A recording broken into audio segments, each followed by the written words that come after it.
Yeah, I think currently this one is my favorite on the shrimp rack. So something interesting happened with the RO tank, and then I've shown pretty much all my tanks except for this one.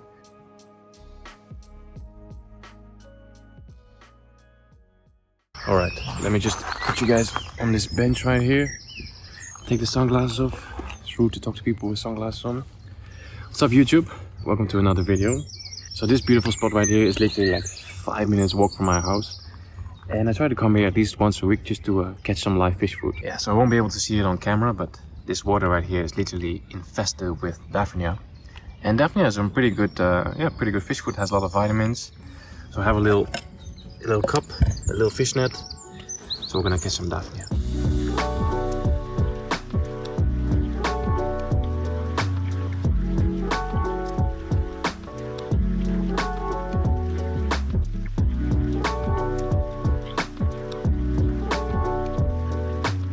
Here we go, so that was like 5 swirls with a net, and that's more than enough food for all the fish that I have.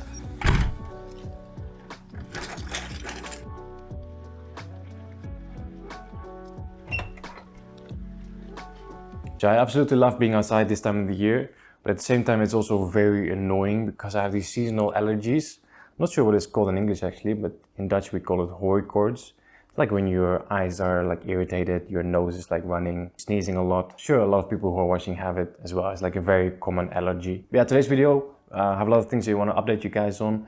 Of course, mainly the TAP versus RO experiment. It's now up and running for 2.5 weeks. But first, let's feed the fish some of these daphnia.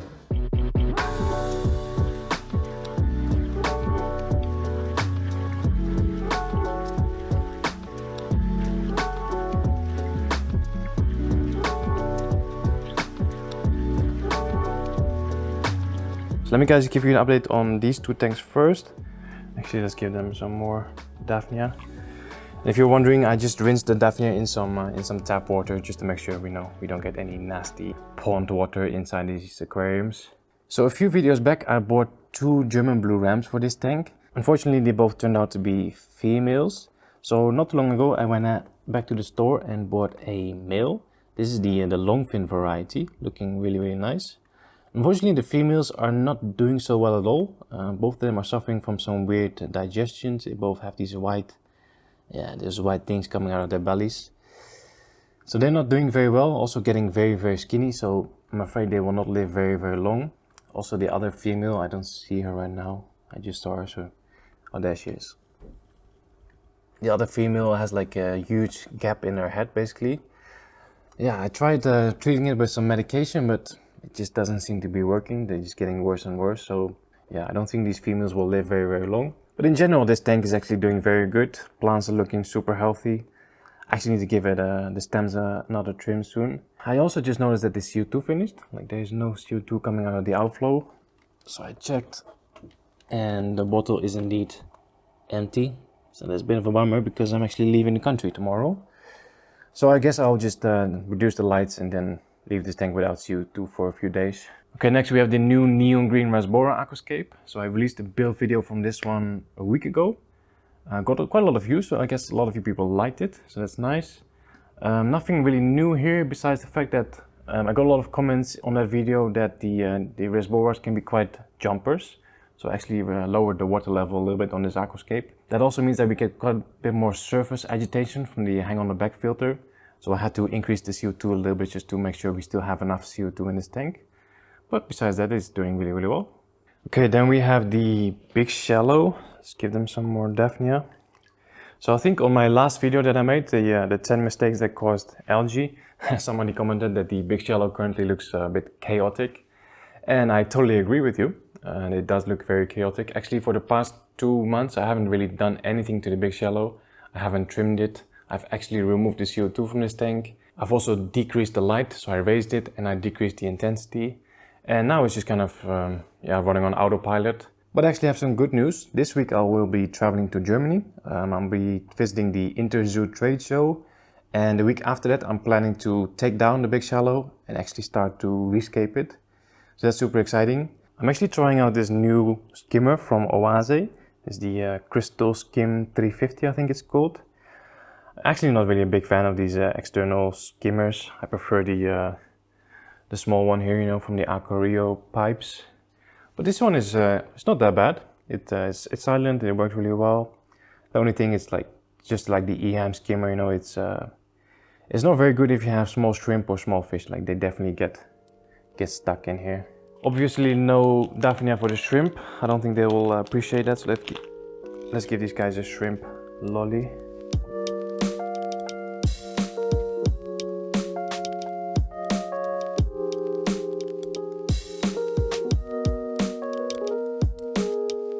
Let's quickly go over the shrimp tanks.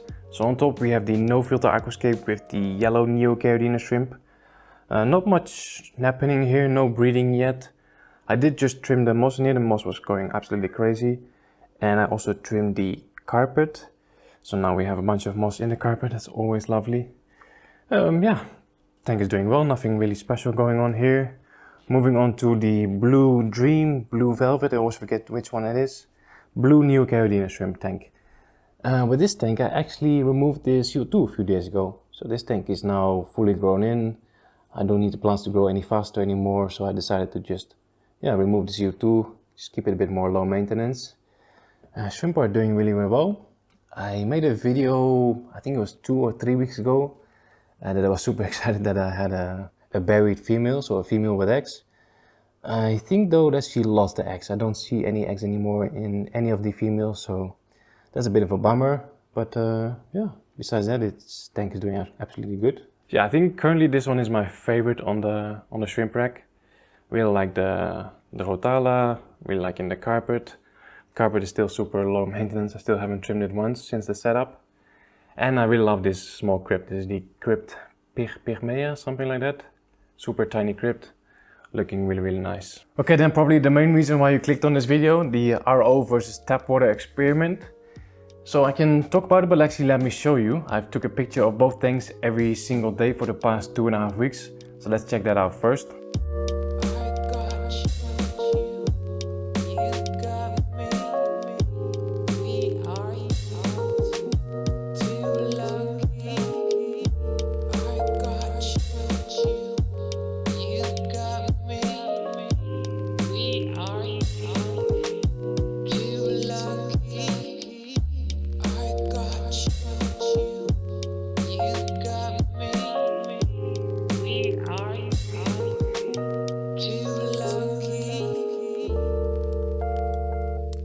So something interesting happened with the RO tank. If you look at the picture from day 9, you might already start seeing some green dust algae on the glass. And then at day 13 it's absolutely crazy, like the entire glass is green. And I have a theory why this happened. With the previous experiment, the low budget versus high budget, the high budget tank was also infested with green dust algae. I took that tank down, but I saved some plants and used it in a new setup that I haven't shown you guys yet. That new setup also got a lot of green dust algae because I used the same plants, a really stupid mistake. And then somehow I managed to get green dust algae in this tank as well. And I think it was just because I was using the same kind of water change equipment, so I was using the same hose. And maybe that's why some of the green dust got in this tank as well and started just, you know, populating like crazy because there were so many nutrients in here. Luckily though, I managed to get rid of it. So what I did, I just cleaned the tank, cleaned the glass. And after that I really overdosed the glutaraldehyde with the liquid carbon. So I think normally for this aquarium you would have to dose like 1 pump daily. I think I did like 8 or 10 pumps even. So I really overdosed on liquid carbon in this tank. That killed all the green dust algae. If you take a look at the pictures from the tap water aquarium, you will see that somewhere around the same date, like the day 12, day 13, we didn't get any green dust algae in here, but we did get a lot of diatoms. So I did exactly the same thing as with the RO water aquarium. I just cleaned everything off manually and then really overdosed on liquid carbon, and that killed everything. So this is how they both look from a distance. We'll take a close look in a minute. Right now we're at day 19 and I've increased the light till 60%. So we started on week 1 with 50%. After 7 days I increased that by 10%. And lights are on from 1 p.m. till 9 p.m. So this is the current state of the RO tank, looking really good. Crazy plant growth after only 2.5 weeks. The Rotala wallichii already reached the surface. The other 2 stem plants are getting there as well. And yeah, everything is just looking good. There is still a little bit of algae residue on some of the plants. We just need to get an algae cleanup crew in here. I keep testing the water parameters, but we still have some nitrite in here, so it's not completely safe just yet. I'll keep testing, and once the nitrites are 0, I will add in some shrimp or some other cinclus. Actually guys, let me know in the comments what kind of inhabitants you want to see in here. We already have the red, the blue and the yellow. So maybe in here we should choose a different color. Let me know in the comments what you want to see in here. And then here we have our tap water aquarium. So I don't think I have to put them side by side for you to see the difference. I think there's a small but noticeable difference in plant growth, especially with the green stem plant in the back. That's the Myriophyllum mattogrossense. It's definitely not as tall as in the RO water aquarium. But besides that, I think most of the plants are pretty much the same. I mean, the Rotala has also almost reached the water surface here. The Ludwigia super red is almost the same height. The carpet is pretty much the same. Maybe the S. repens is a bit smaller in this aquarium. But besides that, I think it's pretty similar.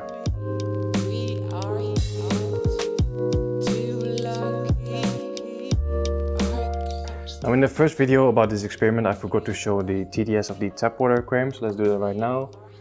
So TDS in here is 359, and in our reverse osmosis water aquarium it is 154.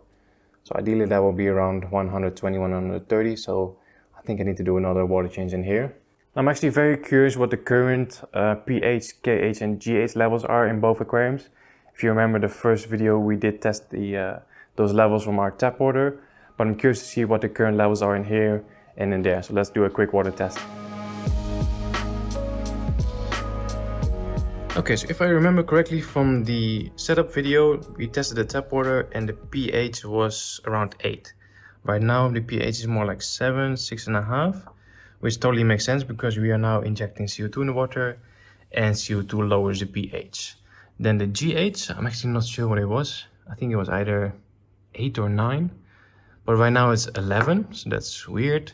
Same with the KH. I think the KH was 7. Yeah, I think it was 7. Right now it's 8, so this one is also higher, so that is weird. Okay, results from the RO water. pH is like 5.5, KH was 5, and GH is 6. So I thought while we're testing, might as well do another nitrite test. As you can see, it's still super red. So this is supposed to be yellow. Now it's still, these are dangerous levels, so not safe for fish at all. So we still have to wait a few more days. Okay guys, let me know in the comments what you think of these water parameters. Also let me know if you are currently already using RO water. Then let me know to which values you remineralize your RO water. Bunch of complicated words, man. I think ideally for this tank we would like the KH to be a little bit lower, so maybe around 3 or so. I think 3 is better. So I think for the next few water changes I will either not remineralize at all, or I will only remineralize with GH plus and not GH-KH plus. Very complicated. And then I've shown pretty much all my tanks except for this one. This one right here is the 40-liter forest style aquascape, which I think is looking really good right now. It's completely overgrown with moss. So we mostly have Physidens moss in here, as well as some Ricardia and some Bucevalandra moss. Yeah, looking good. In here we have a bunch of guppies that I'm trying to grow out. So these have all been born here, trying to grow them out. I've actually had some difficulties with raising these guppies. I made some mistakes, so I'm planning to make a separate video about that. Besides the guppies, we still have some Phoenix rasboras in here as well. And we have a few scarlet batis. So this fish right here is the scarlet batis. So I have one male and then I have 2 more. One is definitely a female and one I'm not entirely sure about what it is.